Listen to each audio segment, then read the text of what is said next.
Hello students, good evening to all of you. वाइंग live learning classes में आप सभी का स्वागत है।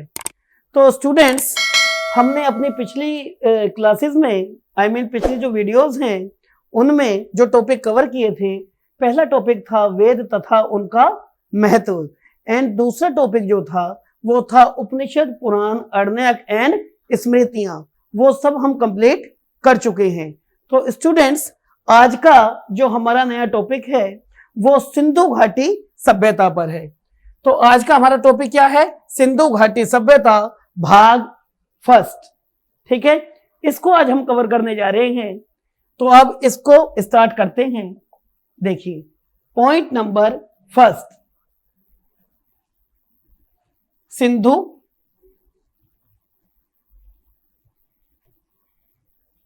घाटी सभ्यता। ठीक है, या हड़प्पा सभ्यता या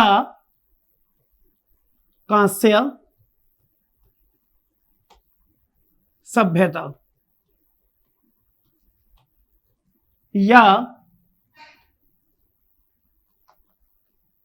सरस्वती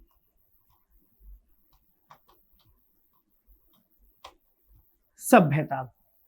ठीक है स्टूडेंट्स, सिंधु घाटी सभ्यता या आप कह सकते हैं हड़प्पा सभ्यता या आप कह सकते हैं कांस्य सभ्यता या आप कह सकते हैं सरस्वती सभ्यता। आप सब कंफ्यूज हो रहे होंगे कि एक ही सभ्यता के आखिर इतने सारे नाम कैसे हो सकते हैं। तो मैं आपको क्लियर करता हूं। देखिए, इस सभ्यता का नाम सिंधु घाटी सभ्यता क्यों पड़ा?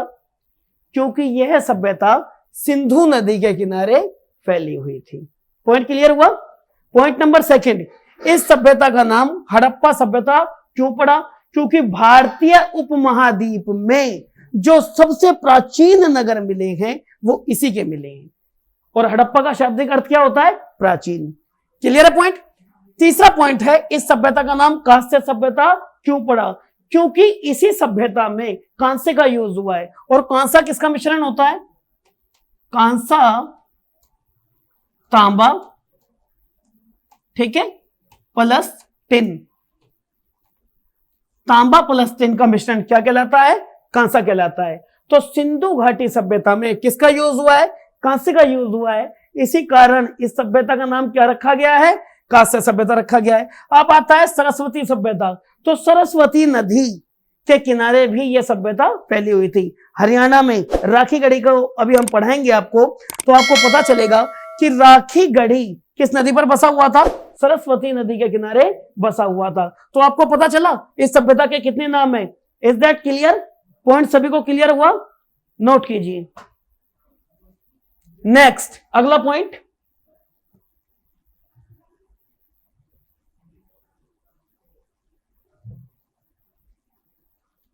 देखिए, यदि इतिहासकारों की बात की जाए, पुरातत्वविदों की बात की जाए, तो उन्होंने सिंधु घाटी सभ्यता का टाइम ऑफ पीरियड अलग अलग बताया है। जैसे सर जॉन मार्शल, इनके बारे में अक्सर पूछ लिया जाता है टेस्ट में कि सर जॉन मार्शल के अनुसार सिंधु घाटी सभ्यता का टाइम ऑफ पीरियड क्या था। तो सर जॉन मार्शल ने बताया है कि सिंधु घाटी सभ्यता का टाइम ऑफ पीरियड 3250 बीसी से 2750 बीसी था। पॉइंट क्लियर हुआ? सर जॉन मार्शल के अकॉर्डिंग सिंधु घाटी सभ्यता का टाइम ऑफ पीरियड क्या है? 3250 बीसी से 2750 बीसी। नेक्स्ट, अगला पॉइंट देखते हैं। व्हीलर के अनुसार यदि बात की जाए तो इस सभ्यता यानी सिंधु घाटी सभ्यता का टाइम ऑफ पीरियड क्या था?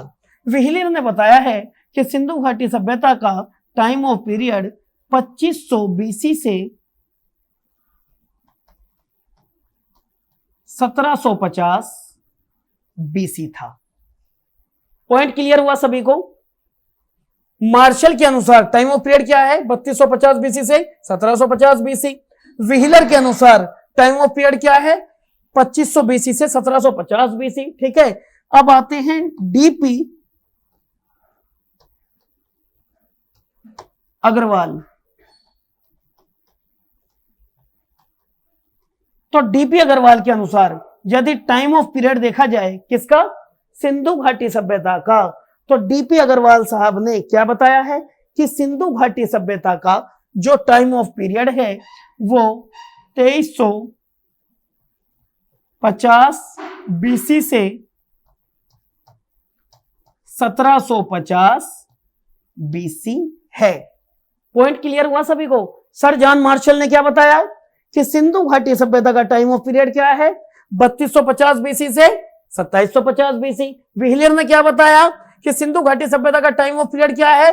2500 बीसी से 1750 बीसी। और डीपी अग्रवाल साहब ने क्या बताया कि सिंधु घाटी सभ्यता का टाइम ऑफ पीरियड क्या है? 2350 बीसी से 1750 बीसी। क्लियर है पॉइंट? अब नवीनतम पद्धति की यदि बात की जाए, रेडियो कार्बन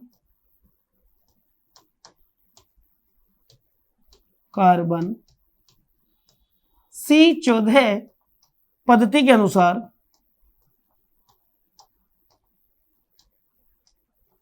अनुसार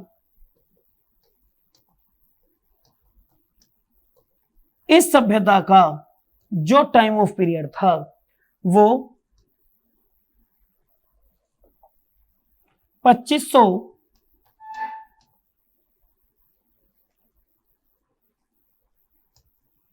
बीसी से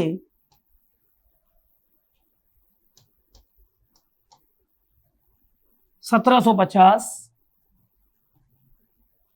बीसी था। पॉइंट क्लियर हुआ सभी को? ठीक है, रेडियो कार्बन C14 पद्धति के अनुसार जो सिंधु घाटी सभ्यता का टाइम ऑफ पीरियड है वो कितना है? 2500 बीसी से 1750 बीसी। Is that clear? तो हमें इसके नाम पता चले सिंधु घाटी सभ्यता के कि इनको नाम ये क्यों मिले, और अभी पुरातत्वविदों ने इतिहासकारों ने जो उनका टाइम ऑफ पीरियड आपके सामने रखा वो सभी मैंने आप लोगों को बताया। ठीक है, अब हमारा अगला टॉपिक है इसके बाद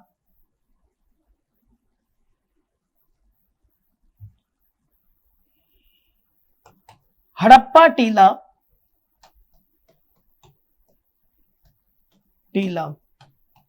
या सिंधु घाटी सभ्यता को सर्वप्रथम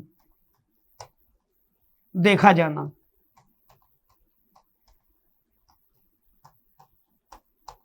पॉइंट क्लियर है? अब हमारा टॉपिक है सिंधु घाटी सभ्यता या हड़प्पा टीले को सर्वप्रथम देखा जाना। तो वो व्यक्ति कौन था जिसने सबसे पहले सिंधु घाटी सभ्यता या हड़प्पा सभ्यता के टीले को देखा था और यह कहा था कि यहां पर जरूर कुछ खंडर हैं या कोई बहुत प्राचीन सभ्यता दबी हुई है, लेकिन उसकी बात को इग्नोर कर दिया गया था। 1826 में, सन 1826 में चार्ल्स मैसन, क्या नाम है इनका? चार्ल्स मैसन ने हड़प्पा टीले को या सिंधु घाटी सभ्यता को सबसे पहले देखा था और देखने के बाद बताया था कि यहां कोई पुराने खंडर या बहुत पुरानी सभ्यता दबी है, लेकिन इनकी बात को उस समय माना नहीं गया था। एग्जाम्पल ले लीजिए भाई, यदि आज मैं ये कहूं कि इस कोने में कुछ गड़ा हुआ है, मतलब कुछ धन गड़ा हुआ है, तो लोग हंसेंगे और मेरी बात को अनदेखा कर देंगे। पर सोचो आज से 10 साल बाद कभी इसी जगह पर खुदाई हो और रियलिटी में धन मिले, सोना चांदी तांबा एटसेट्रा, कुछ भी मिले तो आप क्या कहेंगे, अरे अनिल सर ने आज से 10 साल पहले ये बात बताई थी कि इस कोने में जरूर कुछ है। तो आगे भी यही होगा, चार्ल्स मैसन की बात को आगे जाकर मान्यता मिल जाएगी और इनका नाम इतिहास में जुड़ जाएगा कि सिंधु घाटी को सबसे पहले देखने का श्रेय किसको जाता है, चार्ल्स मैसन को। यह पॉइंट क्लियर हुआ। अगर आपके टेस्ट में कभी क्वेश्चन आ जाए कि सिंधु घाटी सभ्यता को सबसे पहले किसने देखा था, चार्ल्स मैसन ने। नेक्स्ट पॉइंट, अगला पॉइंट,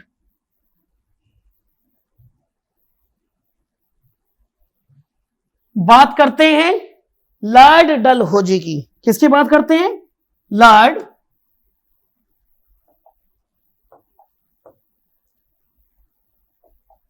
तो बात करते हैं लॉर्ड डलहौजी की।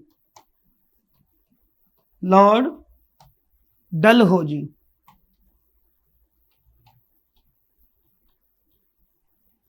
ठीक है।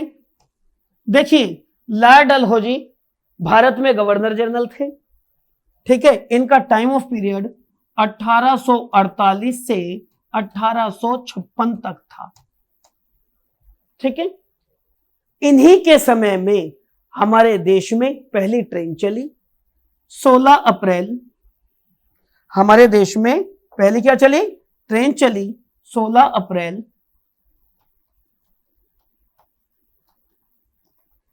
1853 मुंबई से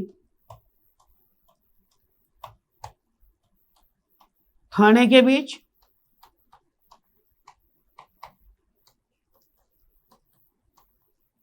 ठीक है, 34 किलोमीटर, 34 किलोमीटर, या मील में आप कह सकते हैं 31 मील। कितना मील, 21 मील, सॉरी, कितना कह सकते हैं, 21 मील।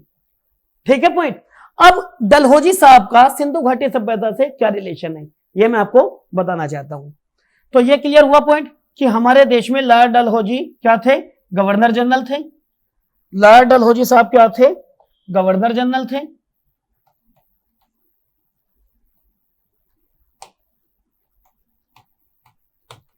ठीक है, और इनका टाइम ऑफ पीरियड क्या था, 1848 से 1856। देखिए इन्हीं के टाइम ऑफ पीरियड में, डलहौजी साहब के टाइम ऑफ पीरियड में 1856 में, 1856 में कराची से लाहौर के बीच, कहां पर, कराची से लाहौर के बीच, ठीक है, रेलवे लाइन बिछाई जा रही थी।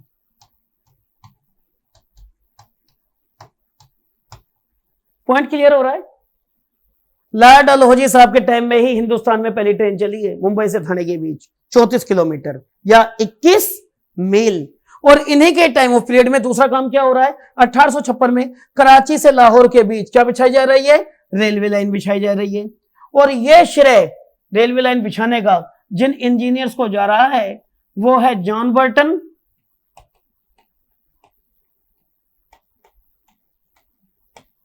तथा वे विलियम ब्रेटन को। क्लियर है पॉइंट।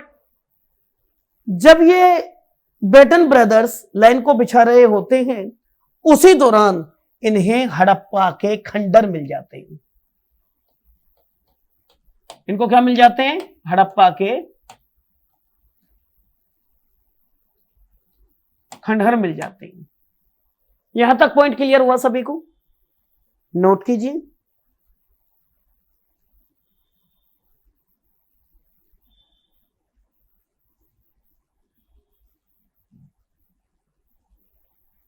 जब ब्रेटन ब्रदर्स को सिंधु घाटी सभ्यता के खंडहर मिल जाते हैं तो वो यहां से पक्की ईंटें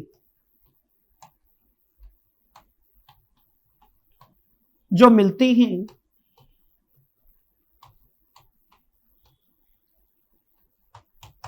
उनको उपयोग में ले लेते हैं।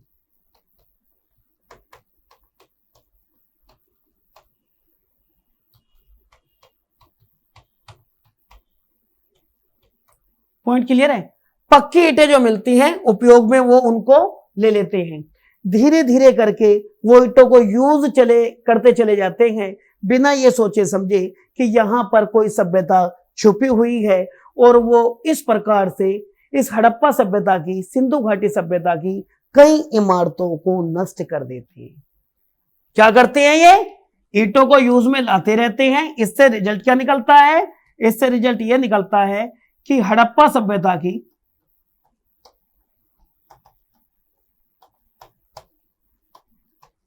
कई इमारतें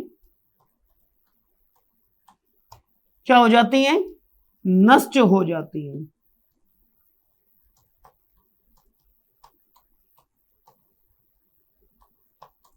पॉइंट समझ में आया मैंने क्या कहा? हड़प्पा सभ्यता की कई इमारतें क्या हो जाती हैं? नष्ट हो जाती हैं। अब रिजल्ट क्या निकलेगा आगे देखते हैं। इरेज कर दूं?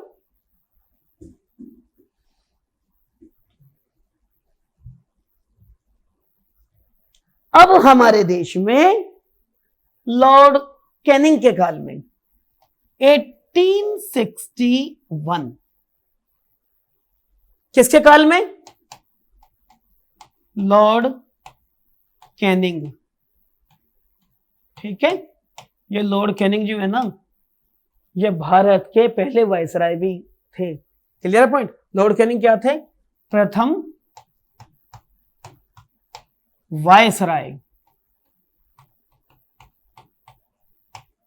ठीक है, पॉइंट समझ में आया स्टूडेंट्स? तो भारत के पहले वायसराय कौन है? लॉर्ड कैनिंग है। और इनके काल में क्या होता है? 1861 में एक विभाग बनता है जिसे हम पुरातात्विक सर्वेक्षण विभाग कहते हैं। क्लियर है पॉइंट? तो हमारे देश में पुरातात्विक सर्वेक्षण विभाग कब बनता है? 1861 में। किसके काल में बनता है? लॉर्ड कैनिंग के काल में। और वो ब्रेटन ब्रदर्स वाली घटना कब हुई है? 1856 में। वो लोग क्या कर रहे हैं? अभी नई नई ईंटों को निकाल रहे हैं और यूज कर रहे हैं, जिससे धीरे धीरे क्या होता जा रहा है? सिंधु घाटी सभ्यता के जो प्राचीन नगर थे या जो इमारतें थी वो धीरे धीरे क्या होती जा रही हैं? नष्ट होती जा रही हैं। 1861 में जब ये विभाग बनता है तो ये उस सर्वे पर पहुंचता है। कौन से सर्वे पर पहुंचता है? जो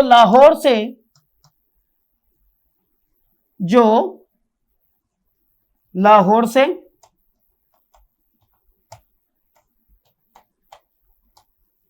कराची के बीच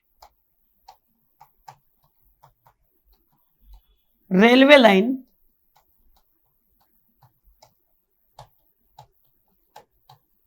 बिछाई जा रही थी।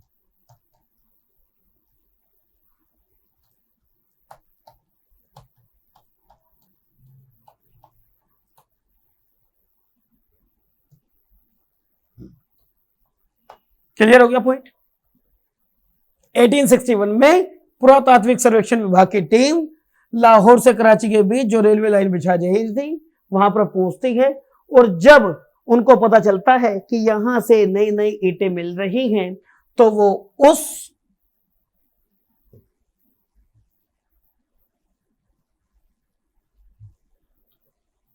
बात का पता लगाने के लिए वहां पर जुट जाते हैं। तो सबसे पहले 1861 में पुरातात्विक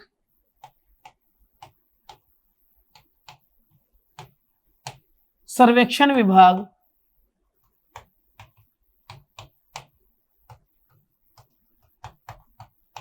के डायरेक्टर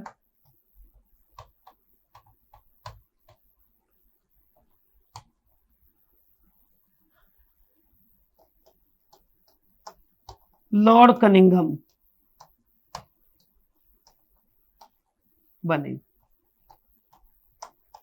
ठीक है, 1861 की बात कर रहे हैं। किसकी बात कर रहे हैं? 1861 की। पुरातात्विक सर्वेक्षण विभाग जो बना था उसके डायरेक्टर कौन बने?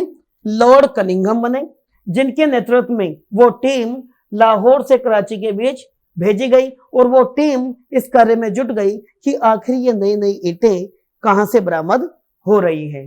टाइम धीरे धीरे स्पेंड होता है और लगभग कई सालों बाद,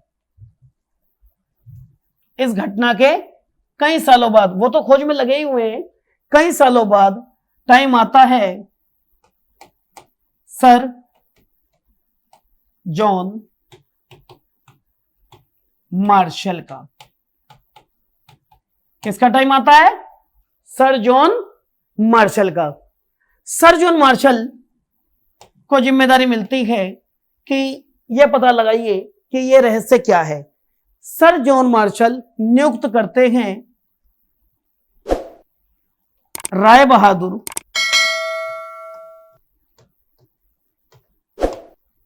दयाराम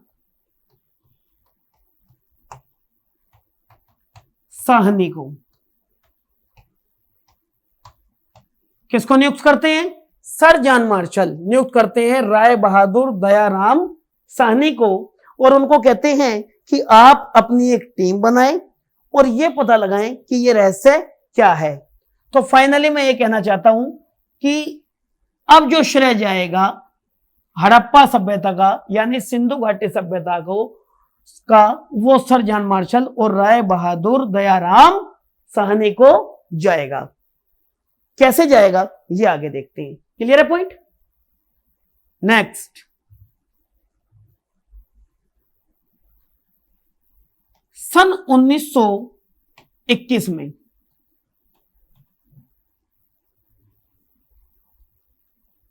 रावी नदी के पास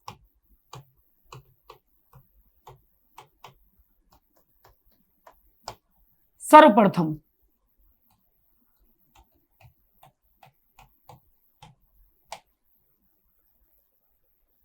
दयाराम साहनी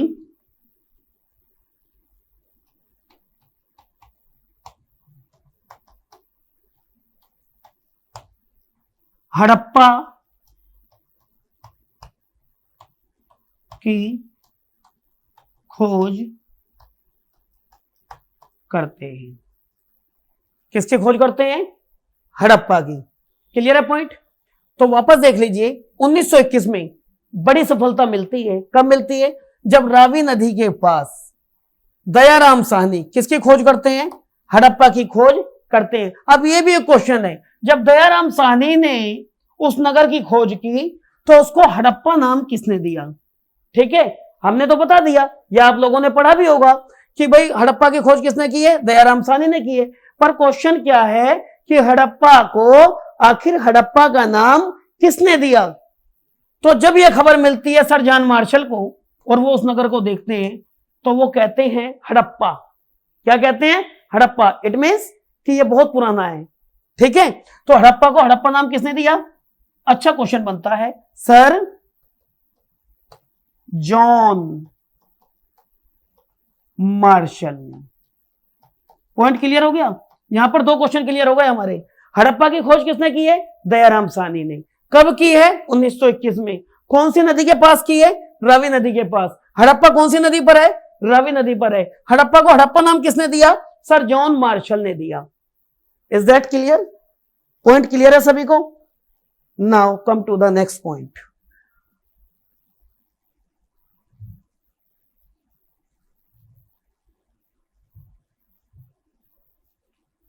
अब पॉइंट आता है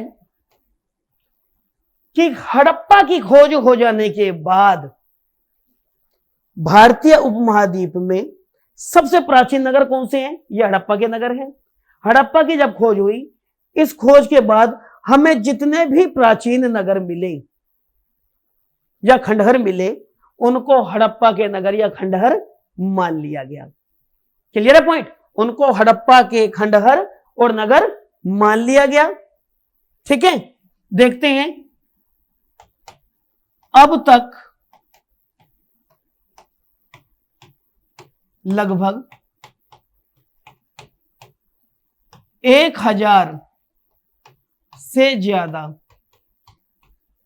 नगरों को खोजा जा चुका है। ठीक है ना, उस टाइम ऑफ पीरियड के अकॉर्डिंग जितने भी नगर मिले उनको हड़प्पा का माना गया है। तो अब तक लगभग कितने 1000 से ज्यादा नगरों को खोजा गया है, लेकिन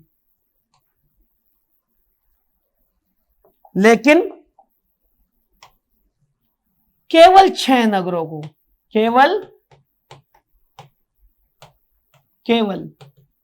कितने नगरों को, 6 नगरों को पुरातत्वविदों ने क्या किया है भाई, बड़े नगरों की संख्या दी है। किसकी संख्या दी है, बड़े नगरों की संज्ञा दी है। समझ में आया। सबसे पहला नगर हड़प्पा खोजा गया था, उसके बाद उसी टाइम ऑफ पीरियड के अकॉर्डिंग जो नगर मिले हैं बाद में, ठीक है, या जो उससे मिलते जुलते हैं उनको हड़प्पा का नगर मान लिया गया है। और अब तक कितने नगरों की खोज हो चुकी है, 1000 से ज्यादा नगरों की खोज हो चुकी है। लेकिन सबसे बड़े नगर या सबसे बड़े नगरों की संख्या कितने नगरों को दी गई है, 6 नगरों को दी गई है। पुरातत्वविदों ने बड़े नगरों की संख्या 6 नगरों को दी है। क्लियर है पॉइंट। तो देखते हैं नेक्स्ट पॉइंट में कि वो 6 बड़े नगर कौन कौन से हैं। पहला नगर, यदि पहले नगर की बात करें तो पहला नगर जो है वो है हड़प्पा। ठीक है। दूसरा बड़ा नगर मोहन जोदड़ो। तीसरा बड़ा नगर काली बंगा। चौथा बड़ा नगर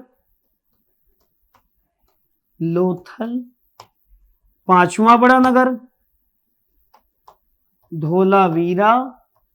ठीक है। छठा बड़ा नगर राखी गढ़ी। पॉइंट क्लियर हो गया।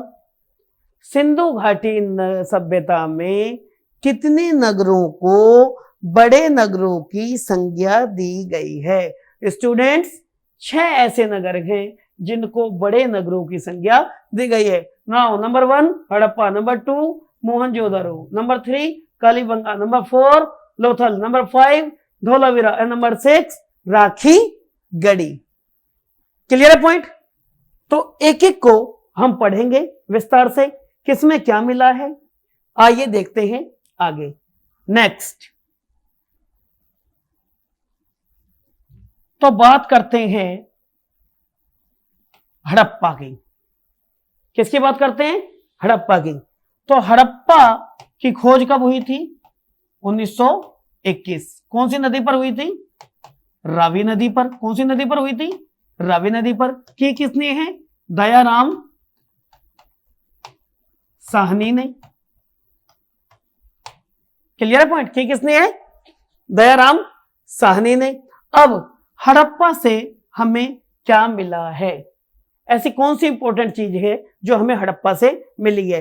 पहला पॉइंट, सबसे जो पहला पॉइंट है वो है कपास। वो क्या है, कपास। जी हां, कपास उगाने का श्रेय सर्वप्रथम किनको जाता है, हड़प्पा वासियों को। तो हड़प्पा से क्या मिला है, कपास, वो भी सर्वप्रथम।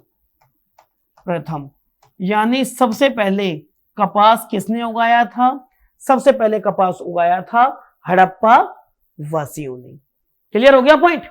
तो किसके साक्ष्य मिले हैं, कपास के साक्ष्य। कहां से मिले हैं, हड़प्पा से मिले हैं। Clear point. अब आता है सेकंड पॉइंट, स्वास्तिक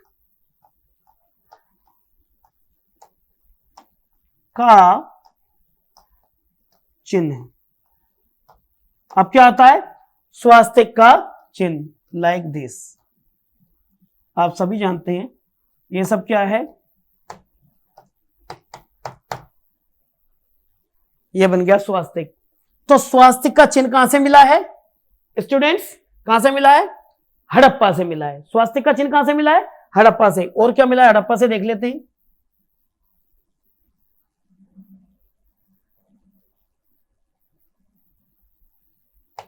तांबे की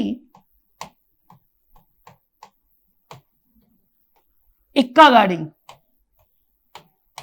तांबे की इक्का गाड़ी। तो तांबे की इक्का गाड़ी कहां से मिली है स्टूडेंट्स? हड़प्पा से। कहां से मिली है? हड़प्पा से। आगे बात करते हैं और क्या मिला है? तांबे का दर्पण। तांबे का दर्पण कहां से मिला है स्टूडेंट्स? हड़प्पा से। कहां से मिला है? हड़प्पा से। और क्या मिला है?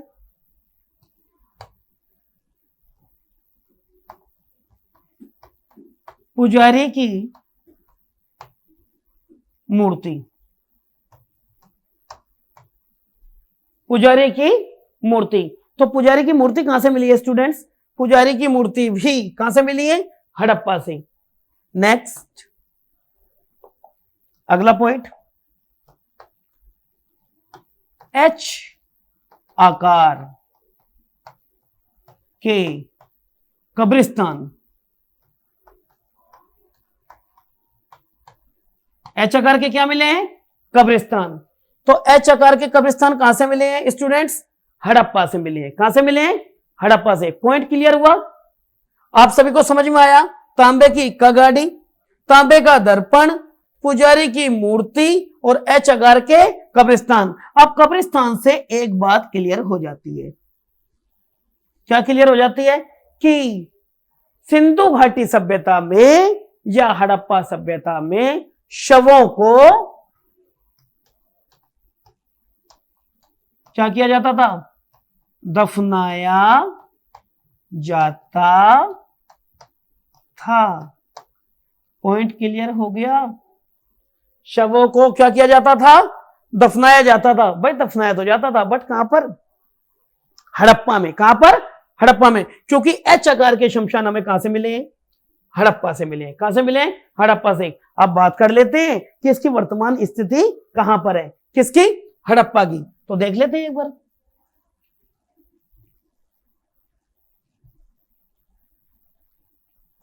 अब बात करते हैं हड़प्पा की वर्तमान स्थिति के बारे में।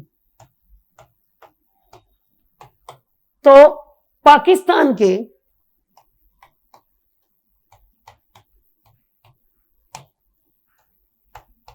मोंट गोमरी जिले में। कहां पर है? मोंट गोमरी जिले में। किसकी स्थिति है? हड़प्पा की वर्तमान स्थिति है। कहां पड़ता है हड़प्पा? पाकिस्तान के मोंट गोमरी जिले में। Is that clear students? सभी को समझ में आया? तो बात कर रहे थे हड़प्पा की। किसकी बात कर रहे थे? हड़प्पा की। जी हां, यही वो पहला नगर है जो कहां से मिला था हमें? सिंधु घाटी सभ्यता में सबसे पहले मिला था। क्लियर हो गया पॉइंट? तो आई होप कि आपको यह नगर अच्छे से समझ में आ गया होगा। अब बढ़ते हैं अपने दूसरे नगर की तरफ। अब बढ़ते हैं अपने दूसरे नगर की तरफ। और वो दूसरा नगर कौन सा है स्टूडेंट्स? वो नगर है मोहन जोदड़ो। वो दूसरा नगर कौन सा है स्टूडेंट्स? मोहन जोदड़ो। ठीक है, चलिए बात करते हैं मोहन जोदड़ो के बारे में। तो मोहन जोदड़ो पर क्वेश्चन नंबर फर्स्ट, मोहन जोदड़ो का शाब्दिक अर्थ क्या है? यह कई बार क्वेश्चन आया है। ठीक है, शाब्दिक अर्थ क्या है? तो मैं आपको बता देता हूं। इसका शाब्दिक अर्थ है सिंध का नखलिस्तान,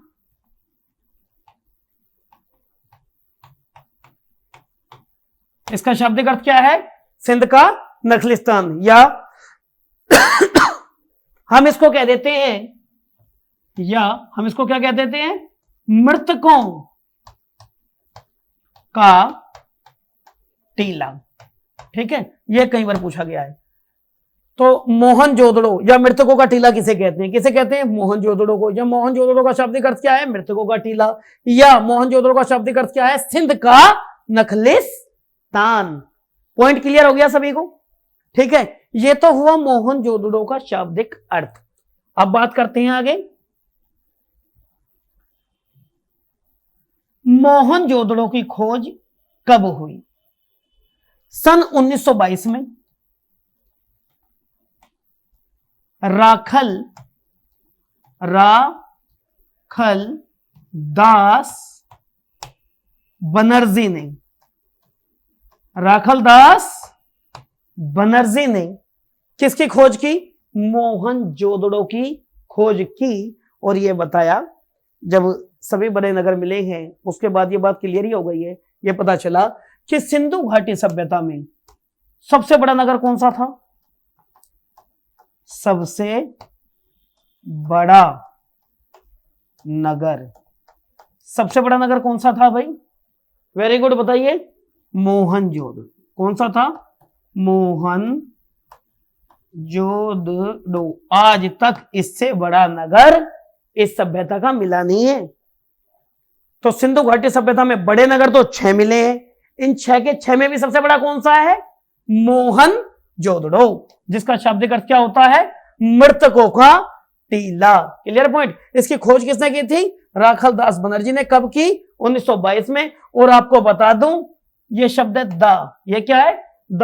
अभी आप देखेंगे जिन शब्दों में, अधिकतर शब्दों में द आता है इस सभ्यता में, वो कौन सी नदी पर होते हैं? वो सिंधु पर होते हैं। किस पर होते हैं? सिंधु पर। तो मोहनजोदड़ो कौन सी नदी पर है स्टूडेंट्स? बताइए सभी। सिंधु कौन सी नदी पर है स्टूडेंट्स? सिंधु नदी पर। ठीक है, सिंधु नदी पर। पॉइंट क्लियर हो गया? समझ में आया सभी को? आगे देखते हैं नेक्स्ट। यहां से क्या मिला है? तो वहां से तो मिले थे कब्रिस्तान। क्या मिले थे? कब्रिस्तान। यहां से क्या मिले? शमशान घाट। क्या मिले हैं? शमशान घाट। इन शमशान घाटों से पता चलता है कि इस सभ्यता में, कौन सी सभ्यता में? सिंधु घाटी सभ्यता में शवों को जलाया भी जाता था। क्या किया जाता था? शवों को जलाया भी जाता था। अब बात क्लियर हो गई है स्टूडेंट्स। क्या बात क्लियर हो गई है? कि इस सभ्यता में शवों को दफनाया भी जाता है। दफनाया कहां जाता है? हड़प्पा में। और जलाया कहां जाता था? मोहनजोदड़ो में। क्लियर हो गया पॉइंट? यानी दोनों प्रथा यहां पर प्रचलित थी, जलाने की भी और दफनाने की भी। क्लियर है पॉइंट? नेक्स्ट आगे बढ़ते हैं। बात कर रहे हैं मोहनजोदड़ो की, जो है सिंधु नदी पर, और जिसके खोज करता है राखल दास बनर्जी। ठीक है, यहां से और क्या मिला स्टूडेंट? यहां से मिला है इस सभ्यता की सबसे बड़ी इमारत। इस सभ्यता की, सिंधु घाटी सभ्यता की सबसे बड़ी इमारत, सबसे बड़ी इमारत। ठीक है, अब यहां पर इस क्वेश्चन को कई स्टूडेंट गलत जवाब देकर आते हैं। वो बताते हैं कि जी सबसे बड़ी इमारत तो वृहत स्नानागार है। अरे भैया, वृहत स्नानागार नहाने की जगह थी। वो बात कर रहा है सबसे बड़ी इमारत की। वो कोई आपसे किसी तालाब के बारे में नहीं पूछ रहा, वो पूछ रहा है कि सबसे बड़ी इमारत बता दो। और बच्चे अक्सर जिक्र करते हैं कि जी सबसे बड़ी इमारत तो किताबों में स्नानागार दी हुई है। वो गलत है। तो सबसे बड़ी इमारत कौन सी है? सबसे बड़ी इमारत है अन्नागार। अन्नागार, ठीक है, अन्नागार जिसमें अन्न रखा जाता था, जिसमें अन्न रखा जाता था, मतलब अनाज की कोठरी। ठीक है, अन्नागार, या इसका दूसरा नाम क्या है? या आप कह सकते हैं धान्यगार, या क्या कह सकते हैं, धान्यगार। ठीक है, और बता देता हूं, या आप क्या कह सकते हैं इसको, द ग्रेट ग्रेनरी। ग्रेनरी कोई भी नाम आ सकता है, द ग्रेट ग्रेनरी भी आ सकता है, धान्यागार भी आ सकता है, अन्नागार भी आ सकता है। ये क्या थी, सिंधु घाटी सभ्यता की सबसे बड़ी इमारत जी। ये कहां से मिली, मोहनजोदड़ो से। कहां से मिली, मोहनजोदड़ो से। Is that clear, point clear हुआ। Now come to the next point.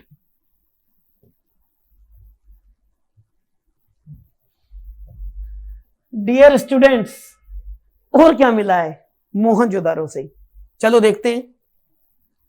अब बात करते हैं वृहत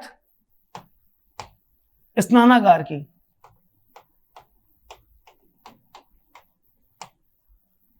ठीक है, तो वृहत स्नानागार क्या था मैं आपको बताता हूं। देखिए,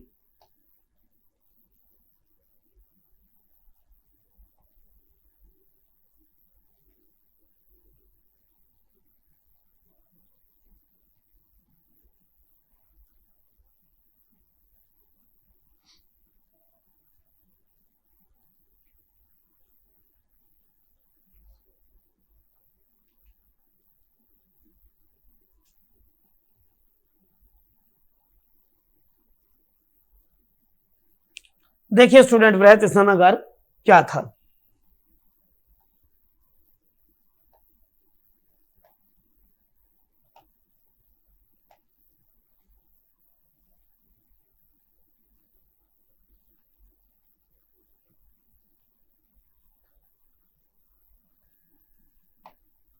वृहत स्नानागार धार्मिक अनुष्ठान जब होते थे, तो धार्मिक अनुष्ठान के दौरान जहां स्नान किया जाता था वह जगह थी। ठीक है, और ये कहां से मिला है, वृहत स्नानागार मिला कहां से है, मोहनजोदड़ो से। ठीक है, इसमें क्या बताया गया है, देखिए बोर्ड पर, 2.43 मीटर ये गहरा था। इसकी लंबाई कितनी थी, 11.88 मीटर। ठीक है, इसकी क्या थी, लंबाई थी। इसकी चौड़ाई कितनी थी, 7.01 मीटर। इसकी क्या थी, चौड़ाई थी। तो गहराई, लंबाई और चौड़ाई क्लियर हुई। वृहत स्नानागार का यूज क्यों किया जाता था, धार्मिक अनुष्ठान के समय जब स्नान किया जाता था तब किया जाता था। अब बात करते हैं इसमें क्या था। देखिए स्टूडेंट, इसमें दोनों ओर सीढ़ियां थी, उतरने चढ़ने के लिए दोनों ओर क्या हुआ करती थी, सीढ़ियां हुआ करती थी। इसमें कई कई जगह पर छोटे छोटे क्या बनाए गए थे, कमरे बनाए गए थे। क्या बनाए गए थे, कमरे बनाए गए थे। Clear point. आई मीन आप कह सकते हैं कपड़े चेंज करने के लिए रूम होते हैं ना, चेंजिंग रूम, आप वो कह सकते हैं कि आप कपड़े चेंज कर सकते थे, वस्त्र अपने बदल सकते थे। कहां पर, इन कमरों में। ठीक है, और अब मेन क्वेश्चन आता है कि इसमें पानी कहां से आता था। तो स्टूडेंट, इसमें पानी आता था कुओं से। किससे आता था, कुओं से, यानी कुएं से पानी भरा जाता था। वृहत स्नानागार में पानी किससे भरा जाता था, कुएं से भरा जाता था। और जब पानी डर्टी हो जाता था, गंदा हो जाता था, तो उसको नाली के माध्यम से, मोरी के माध्यम से बाहर निकालकर वापस फ्रेश पानी, ताजा पानी भर दिया जाता था। क्लियर हो गया। इसमें पानी नारी से, उसके लिए क्या किया गया था वो मैं अब आपको बताता हूं। पहली बात तो ये जो वृहत स्नानागार बना हुआ था ये पक्की ईंटों का बना था। किसका बना था, पक्की ईंटों का। ठीक है, पक्की ईंटों का बनने के बाद इस पर क्या किया गया था, इस पर किया गया था प्लास्टर। क्या किया गया था, प्लास्टर। सर उस टाइम भी प्लास्टर होता था क्या, जी हाँ बिल्कुल होता था, क्योंकि अभी आपको पता चलेगा ये शहरी सभ्यता थी। कैसी सभ्यता थी, शहरी, जब आगे बताएंगे आपको। ठीक है, अभी तो इसका फर्स्ट पार्ट मैं आपके सामने एक्सप्लेन कर रहा हूं, बहुत बड़ी सभ्यता है, तो धीरे धीरे आपको पूरा खुलासा मिल जाएगा। और आई होप कि अगर आप यूपीएससी तक के एग्जाम देने जा रहे हैं तो आप अगर इन क्वेश्चनों को फॉलो करते हैं तो वहां पर मार खाकर नहीं आएंगे, उनको एग्जैक्टली जवाब देकर आएंगे। ठीक है, बस ध्यान से देखिए वीडियो। पक्की ईंटों का क्या किया जाता था? प्लास्टर। ये एनसीईआरटी के फैक्ट्स हैं। पक्की ईंटों का क्या किया जाता था? पक्की ईंटों का बना हुआ था और उसके बाद क्या किया गया था? प्लास्टर किया गया था। और प्लास्टर के ऊपर, जी हां, किसकी परत की गई थी? चारकोल की। किसकी परत की गई थी? चारकोल की। रीजन क्या था? चारकोल की परत इसलिए की गई थी ताकि पानी का रिसाव ना हो। पॉइंट क्लियर हो गया? तो वृहत स्नानागार, वृहत स्नानागार जिसकी गहराई, लंबाई, चौड़ाई, पानी कहां से आता था, किसका बना था, कौन कौन सी परत थी, पानी कैसे निकाला जाता था, कैसे फिल किया जाता था, सब आपको एग्जैक्टली कंप्लीटली मैंने बता दिया है। ठीक है, और लोग इसका यूज तभी करते थे जब कोई धार्मिक अनुष्ठान होता था। ठीक है, आज हम कहां जाते हैं? गंगा जी नहाने जाते हैं। जब भी कोई धार्मिक कार्य होता तो कहां जाते हैं? गंगा जी जाते हैं। इन लोगों की गंगा जी कौन सी थी? वही वृहत स्नानागार। ठीक है, पॉइंट। नेक्स्ट अगला पॉइंट, तो मोहनजोदड़ो से क्या मिला है? वृहत स्नानागार। अगला पॉइंट देखते हैं।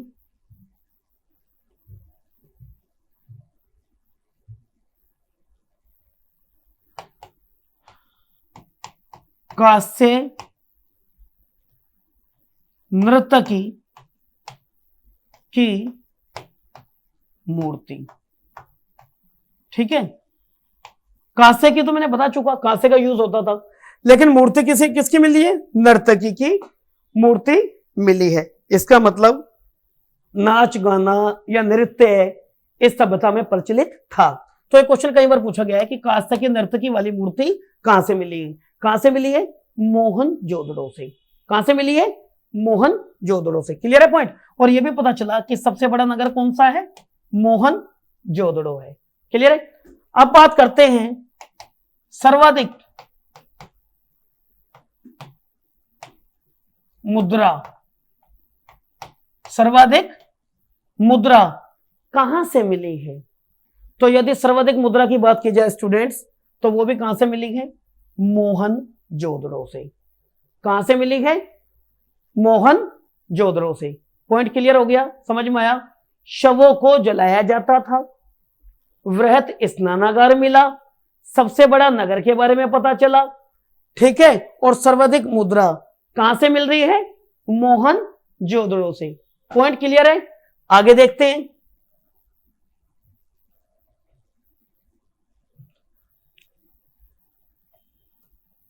चनहूदड़ो।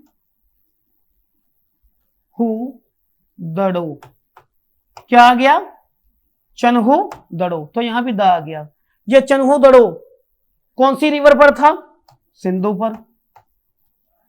ठीक है, और चनहूदड़ो मोहनजोदड़ो के दक्षिण में था। कहां पर था?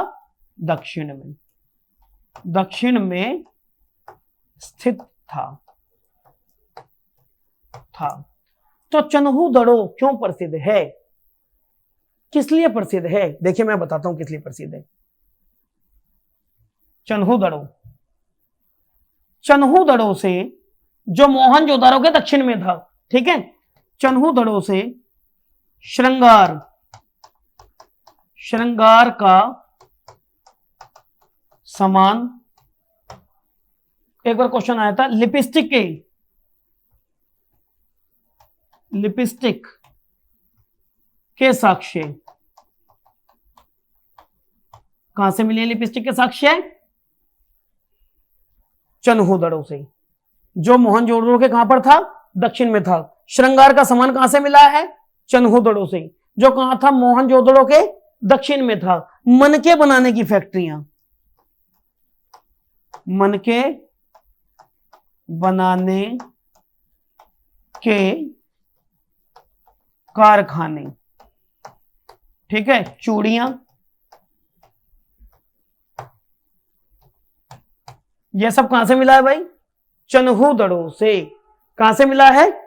चनहूदड़ो से। पॉइंट क्लियर हो गया? नेक्स्ट अगला पॉइंट, बात करते हैं पिग्गट की। किसकी बात करते हैं? पिग्गट की। तो पिग्गट साहब ने क्या बताया है? पिग्गट साहब ने बताया है कि इतनी बड़ी सभ्यता की, यानी सिंधु घाटी सभ्यता की 2 जुड़वा राजधानियां थी, और वो कौन कौन सी थी? एक तो मोहनजोदड़ो प्लस दूसरी कौन सी थी? हड़प्पा। इन दोनों को पिग्गट साहब ने क्या कहा है? जुड़वा राजधानियां। किसकी बताया पिग्गट साहब ने? पिग्गट साहब ने बताया सिंधु घाटी सभ्यता की जुड़वा राजधानियां कौन कौन सी थी। कौन कौन सी थी? एक तो मोहनजोदड़ो और दूसरी हड़प्पा। पॉइंट क्लियर हो गया। अब बात करते हैं मोहनजोदड़ो की वर्तमान स्थिति की। ठीक है, कौन सी नदी पर है मोहनजोदड़ो?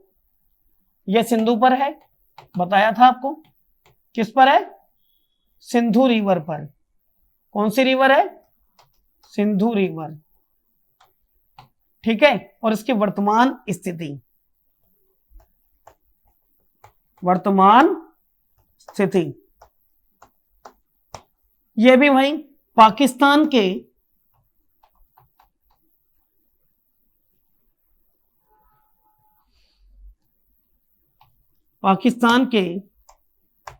कौन से जिले में? लरकाना जिला। इससे पहले हमने पढ़ा था हड़प्पा को, वो पाकिस्तान के मोंटगोमरी जिले में था। बट अब बात कर रहे हैं किसकी? मोहनजोदड़ो की। इससे पहले हड़प्पा को पढ़ा था, हड़प्पा को कहां पर था?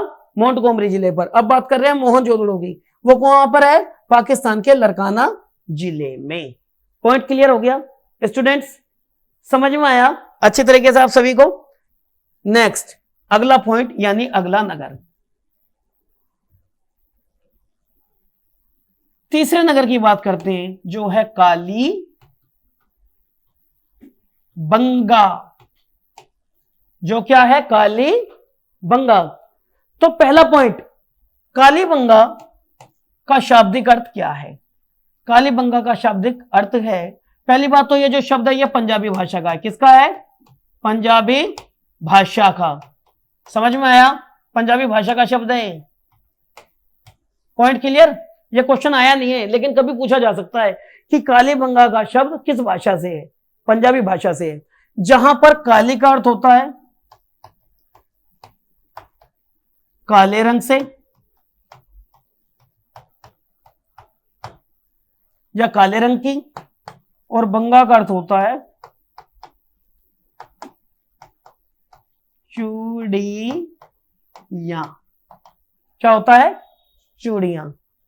तो हम कह सकते हैं कालीबंगा का शाब्दिक अर्थ क्या है? काले रंग की चूड़ियां। काले रंग की चूड़ियां। समझ में आया? कालीबंगा का शाब्दिक अर्थ क्या है?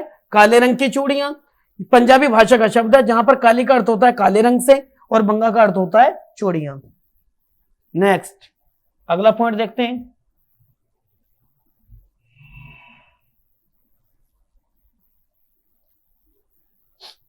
सन 1952 में अमला नंदन घोष साहब ने इसकी खोज की थी। कालीबंगा की खोज किसने की है? 1952 में किसने की है?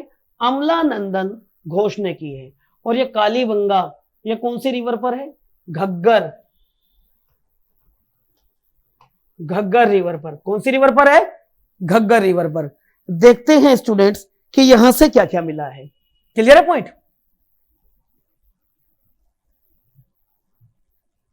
देखिए, कच्ची ईंटें, कच्ची ईंटें, नक्काशीदार ईंटें,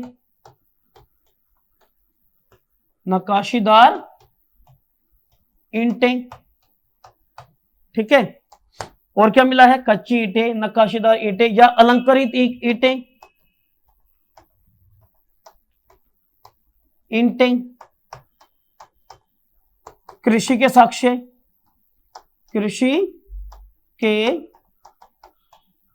साक्ष्य। ठीक है, जुते हुए खेत,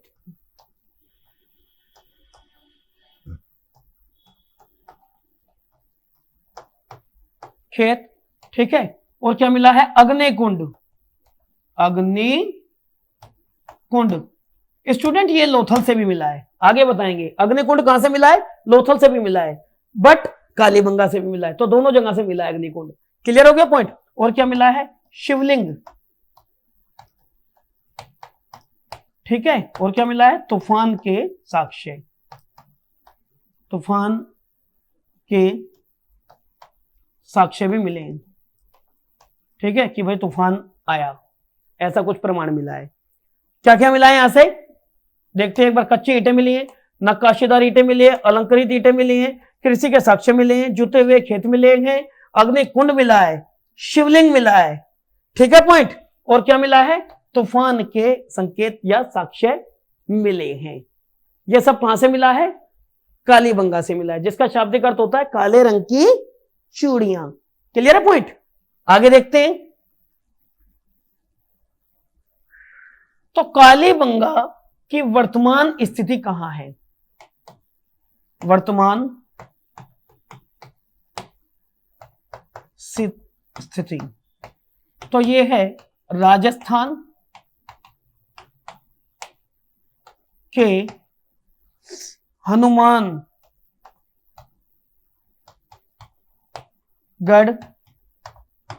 जिले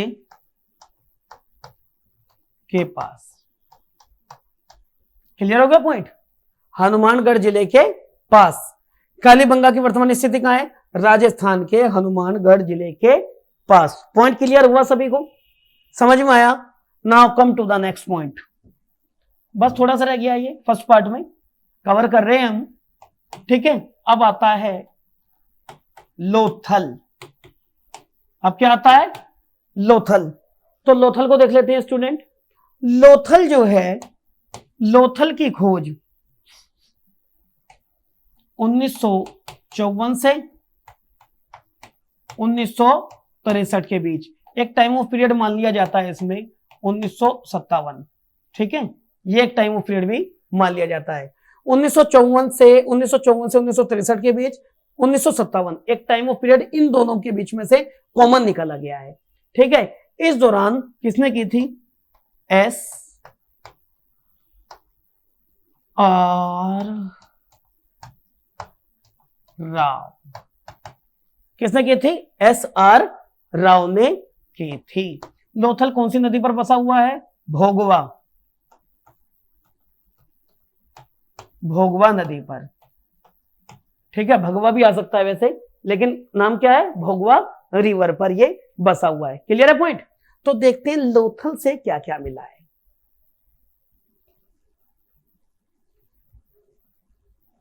देखिए नंबर 1 सबसे ज्यादा इंपॉर्टेंट, बंदरगाह। क्या मिला है, बंदरगाह। और मैं आपको एडवांस में बता रहा हूं कि बंदरगाह को गोडीवाड़ा कहा जाता था। क्या कहा जाता था, गोडीवाड़ा। तो गोडीवाड़ा किसको कहा जाता था स्टूडेंट्स, बंदरगाह को कहा जाता था। बंदरगाह कहां से मिला है, लोथल से। और क्या मिला है, अग्निकुंड, ये वहां से भी मिला है, कालीबंगा से भी, ठीक है।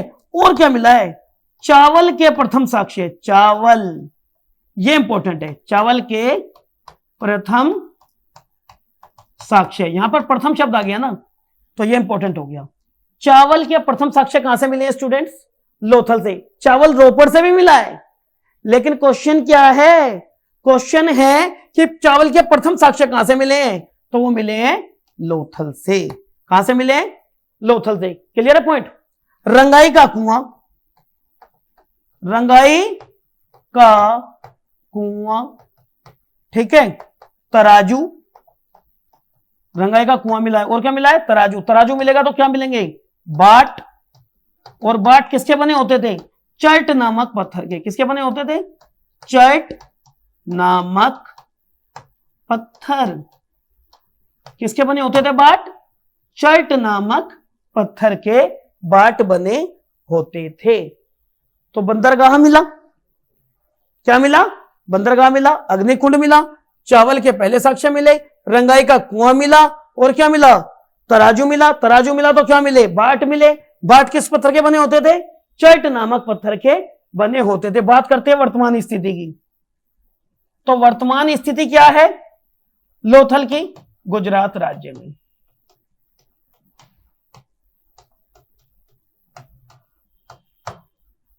गुजरात राज्य में।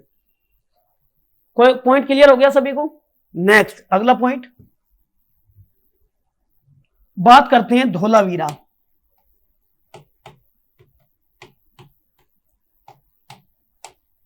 क्या बात करते हैं? धोलावीरा। देखिए धोलावीरा, ठीक है, की खोज 1956 में किसने की थी? J.P. जोशी। किसने की थी? J.P. जोशी। धोलावीरा कौन सी नदी पर था? यह था लूनी नदी पर। कौन सी नदी पर था?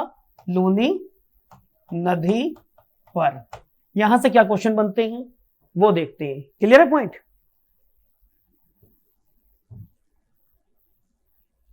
पॉइंट नंबर फर्स्ट, बड़े आकार की वृत्ताकार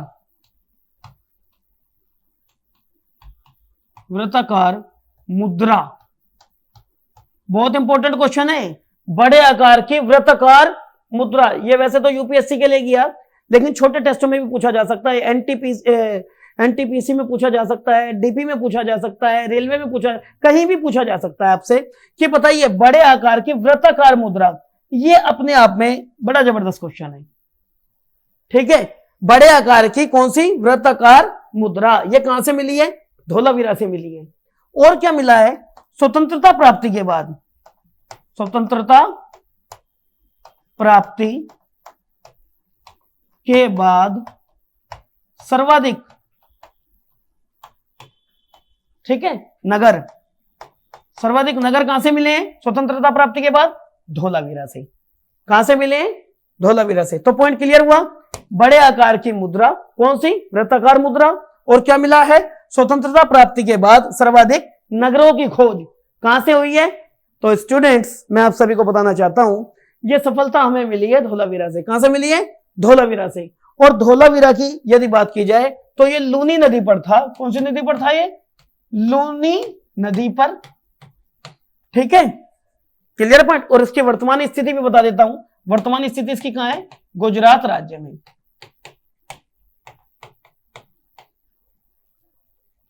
क्लियर हो गया point? Now come to the next point. हमारा अंतिम नगर सिंधु घाटी सभ्यता का बड़ा नगर देखते हैं, वो है राखीगढ़ी। कौन सा है? राखीगढ़ी। ठीक है, तो राखीगढ़ी कौन सी नदी पर है? सरस्वती। खोज कब हुई है? 1997 से 2000 के बीच। किसने करी है? अमरेंद्रनाथ ने। अमरेंद्रनाथ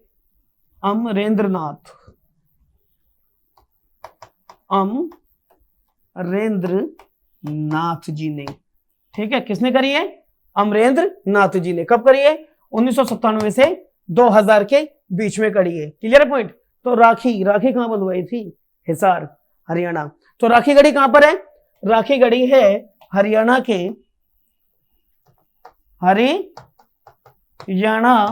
के हिसार जिले में। कहां है? हिसार जिले में। यहां से क्या मिला है? Clear point? यहां से क्या मिला है तो देख लेते हैं। यहां से क्या मिला है?